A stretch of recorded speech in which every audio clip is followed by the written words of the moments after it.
Bonjour, bienvenue à cette troisième capsule sur la conicité. Donc, on va regarder un petit peu les formules. On revient sur nos formules de conicité de base. Donc, grand diamètre moins petit diamètre sur la longueur de la conicité. Donc, ça, c'est en pouces par pouce. Si on veut l'avoir en pouces par pied, on fait simplement multiplier par 12. Sinon, si on veut déterminer quel serait le désaxement, deux formules, je vous ai souligné la principale. Si on connaît pas la conicité ou si on ne l'a pas calculé au préalable. Donc, ça va être d moins petit d sur la longueur de la conicité. Donc, notre conicité multiplié par la longueur totale de la pièce en pouces, divisé par 2. Donc, ça va nous donner notre désaxement de notre poupée mobile en millième. Parfois, effectivement, la conicité sur la pièce, la conicité est plus courte que la longueur totale de la pièce, comme c'est le cas du marteau qu'on devait réaliser en laboratoire.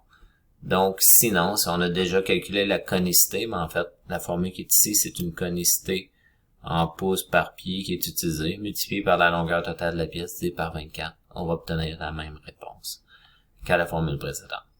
Donc, dernière petite formule qu'on va voir. En fait, c'est des formules qui sont déjà connues. C'est si on veut calculer l'angle inclus. Donc, l'angle de la conicité, à ce moment-là, l'angle inclus, c'est 2 fois la tangente, de cette portion-là, si je viens la dessiner ici, qui est le même triangle que j'ai pris là. Donc, cette portion-là, côté opposé, opposé sur adjacent, finalement, la longueur de la conicité. Donc, D moins D, grand diamètre moins petit diamètre divisé par 2, qui va nous donner cette portion-là, divisé par le côté adjacent, tangente, moins 1. Donc, si on multiplie par 2, ça va nous donner notre angle inclus. Si on va avoir l'angle finalement d'ajustement de notre dispositif de désaxement sur le tour, comme on a vu dans la capsule précédente, en fait, là, ça sera pas l'angle inclus, mais ça va être la moitié de l'angle inclus. On va faire quelques exercices ensemble. En fait, j'ai prévu avec vous faire les exercices 1, 4 et 5. Vous pourrez faire les autres exercices, c'est-à-dire 2, 3, et compléter par la suite également les exercices qui vont être disponibles sur Léa, ainsi que l'exercice sommatif d'évaluation qui va être dans la section énoncés et travaux. Donc, pour l'exercice 1, on va aller directement au solutionnaire, en fait, déterminer la conicité. Fait qu'on en a fait quelques-uns déjà. Donc, celui-là, la conicité, 1.231, 1.020 sur une longueur de 4.4116. Donc, 1.231 moins 1.020 millième divisé par 4 pouces et 1,16 va nous donner une conicité de 51 millième et 9/10 de pouces par pouce.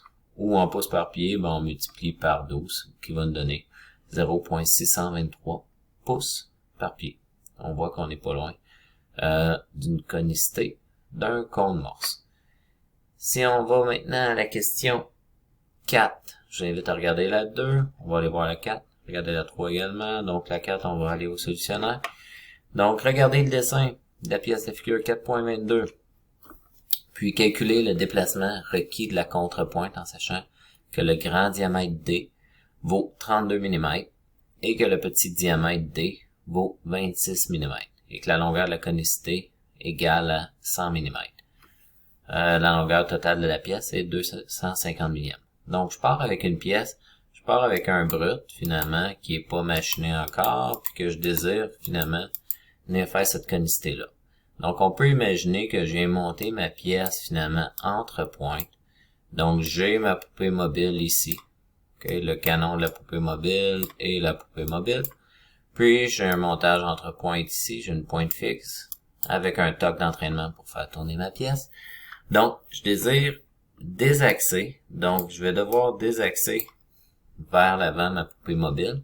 De quelle valeur je dois la désaxer? C'est ce qu'on va calculer, en fait, pour pouvoir venir enlever davantage de matière avec mon outil ici et de moins en moins pour réaliser ce cône-là.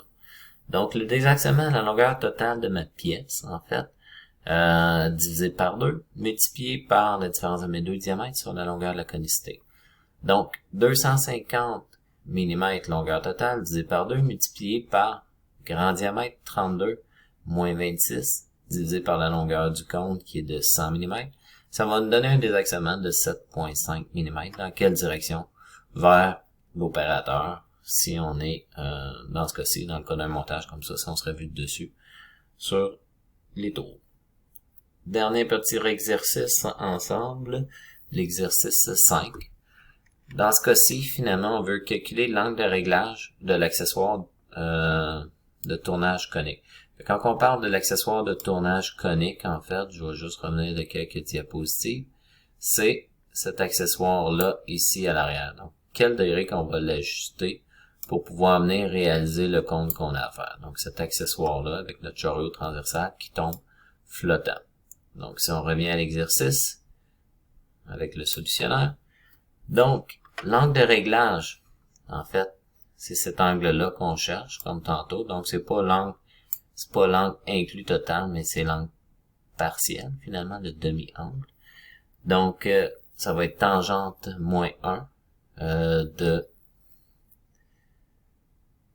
D moins D, en fait, ce grand diamètre-là, moins le diamètre de 0,750 millième, divisé par 2, donc ça va nous donner cette distance-là ici, cette distance-là, divisé par la longueur du cône qui est ici, la longueur du cône de 2,250 millième, la longueur du cône LC qui est ici. Donc, ça va nous donner cet angle-là. C'est ce qu'on recherche pour notre angle de désaxement. Là, quand je regarde ici, il y a une erreur là, qui s'est glissée. Là, si je viens peut-être biffer ça. Donc, dans la version que je vais vous envoyer, on oublie ici, là, on multiplie pas par 2. Donc, la réponse est bonne, toutefois. Là. Donc, c'est vraiment tangente moins 1 de 1,25 moins 0,750 divisé par 2.